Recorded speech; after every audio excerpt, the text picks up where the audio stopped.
Sir ये जो नशा करते हैं एडिक्ट्स, इनका नशे के साथ कोई लव हेट रिलेशनशिप बन जाता है? नशे की बीमारी में लव हेट रिलेशनशिप होता है, क्योंकि जब नशे की बीमारी नहीं आई होती तो लोग नशा करते हैं, वो अच्छा महसूस करते हैं, नशा उतर जाता है तो वो वापस पहले वाली पोजीशन में आ जाते हैं। लेकिन जब नशे की बीमारी होती है और लोग नशा करते हैं, एक तो उन्हें बेमौका और हर रोज़ और हर जगह नशा करना पड़ता है अगर वो नहीं भी चाहते, और क्वांटिटीज़ पे उनका कोई इख्तियार नहीं है, और नशे का असर कम होने लगता है। ऐसे वो कहते हैं कई दफ़ा मरीज़ के, जैसे लगता है नशे में बरकत नहीं रही। तो वो इस तरह की बातें भी करते हैं, या कहते हैं कि नशा शायद ये ठीक नहीं है, या इसमें जान के मौके बनाते भी हैं या ढूंढते भी हैं कि वो बस किसी तरह नशा कर लें। फॉर एग्ज़ाम्पल जान की किसी से बहस कर लेना, इनिशिएट कर लेना, किसी को इरिटेट करना, फिर लड़ाई हो तो वो कहें कि उसने मुझे ऐसे कहा या स्ट्रेस था तो मैंने नशा कर लिया। कोई बहाना बनाना, जैसे दूसरे लोगों को पहले दावत देना कि वो कोई बेइज्जती करें, और जब दूसरे लोग बेइज्जती करते हैं तो फिर उन्हें गिल्ट होता है तो वो फिर तावन भी करते हैं, कोई रुपया पैसा भी देते हैं।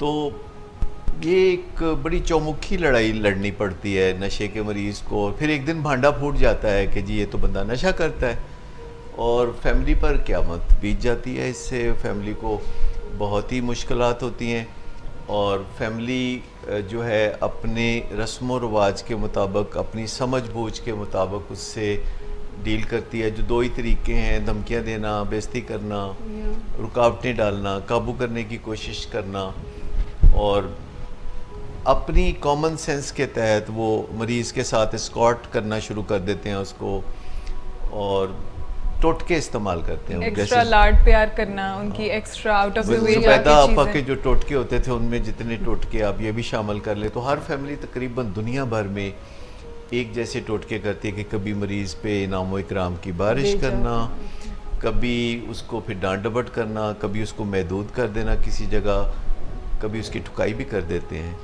और उसके बाद गिल्टी फील करना, और फिर मरीज़ पे कोई अनायात करना। ये इनेबलिंग कहलाती है। मरीज़ को मुश्किल में फंस जाता है, कोई थाने जा फंसता है नशे की पोजेशन की वजह से, तो जाके फ़ौरन ब्राइब करके छुड़ाना, फिर उसकी बेइज्जती करना, फिर उसके साथ वादे वईद का काम शुरू होता है। फिर मरीज़ से वादे लेते हैं जो कि दुरुस्त नहीं है। आप कभी भी किसी मरीज़ से वादा नहीं लेते, आप उसके अंदर इलाज की रगबत पैदा करते हैं। आप कभी किसी मरीज़ को जिसे खांसी आ रही हो, आप ये नहीं कहते कि तुम खांसी मत करो, वादा करो कि अब खांसी नहीं करोगे। हाँ, या वादा करो कि अब खांसी नहीं करोगे। तो आप उसे कहते हैं कि जाओ किसी डॉक्टर को दिखाओ। कोई ब्लड प्रेशर का मरीज़ हो, आप उसे भी नहीं कहते कि तुम अपना ब्लड प्रेशर कल से बिल्कुल ठीक कर लो।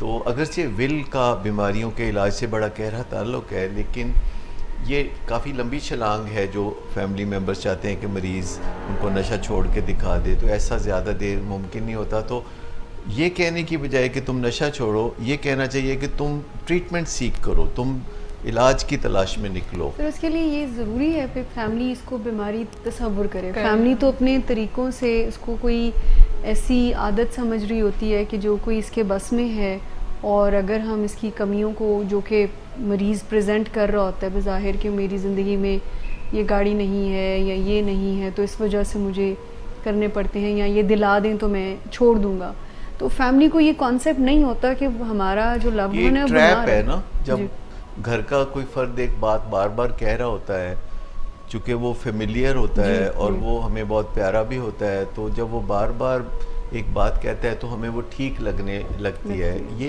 एक बड़ी हमागीर किस्म की बीमारी है। आप यूँ समझें कि नशा करने का ताल्लुक़ तो माहौल से है कि आप किन लोगों से उठते बैठते हैं, लेकिन नशे की बीमारी आएगी कि नहीं आएगी इसका ताल्लुक़ जीन से है। जैसे डायबिटीज़ में होता है कि अगर कोई नशा करेगा तो फिर जीन्स अगर नशे की मौजूद हैं तो आप समझें कि फिर नशे की बीमारी की तरफ सफ़र शुरू हो जाएगा। और उसके बाद जिस्मानी मसाइल भी होंगे, ज़हनी मसाइल भी होंगे, और लड़ाई झगड़ा भी होगा। अगर तालिब इल्म है तो पढ़ाई से फ़ारिग हो जाएगा, या कारोबार वाला होगा तो कारोबार तबाह हो जाएगा, क्योंकि कारोबार चलाने के लिए जिस किस्म के इक़दामात की ज़रूरत होती है, डिसिप्लिन की ज़रूरत होती है, वो कर नहीं सकता।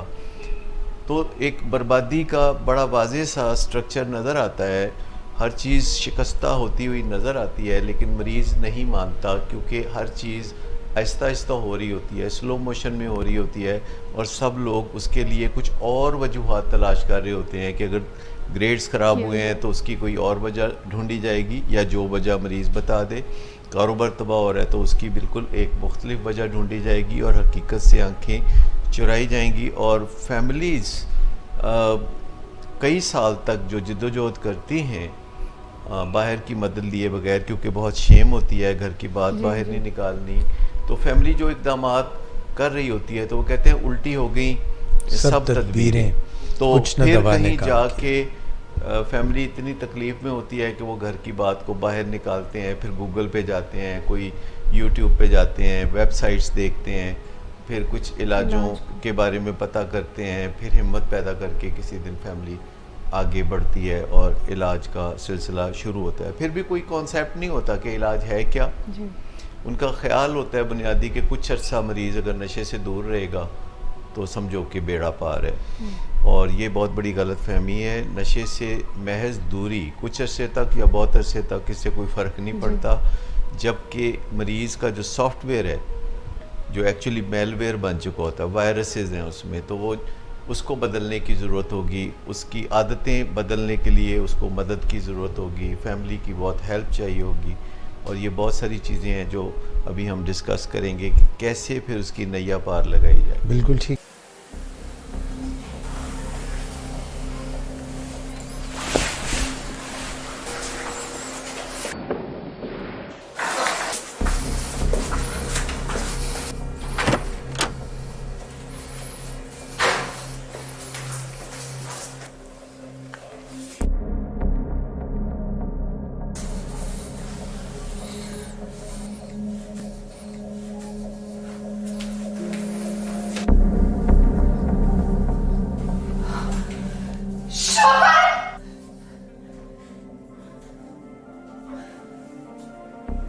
शराब नोशी की वजह किरदार की खराबी नहीं, मूड की खराबी है। शराब नोशी कभी भी नशे की बीमारी में बदल सकती है।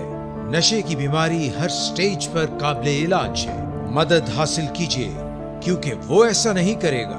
विलिंग वेज से मदद हासिल कीजिए, कहीं से भी मदद हासिल कीजिए, लेकिन फौरी मदद हासिल कीजिए। जिस मुआवजे के इंतजार में आपने बहुत देर कर दी, अब वो दस्तक दे रहा है। मदद हासिल कीजिए, मदद हासिल कीजिए, मदद हासिल कीजिए।